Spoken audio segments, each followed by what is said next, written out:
বিক্রি করতেন।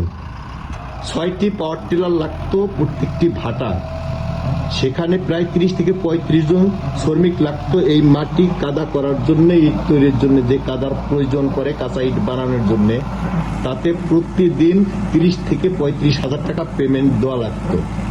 একটি ভাটা প্রায় 6 মাস চালু থাকে, সেখানে প্রায় 60 থেকে 65 লক্ষ টাকা পাওয়ার টিলারের মাধ্যমে কাদা করলে সেই শ্রমিকদেরকে পেমেন্ট করতে হইতো মালিকদের।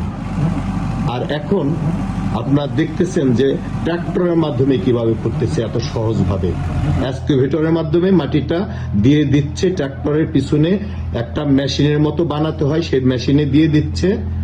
ট্রাক্টর মাটিটা যেই জায়গায় কাদাটা প্রয়োজন পড়ে সেখানে গিয়ে অল্প সময়ের মধ্যে 5 থেকে 6 মিনিটের মধ্যে কাদা করে দিয়ে দিচ্ছে, যেখানে এক ট্রাক্টর কাদায় প্রায় 2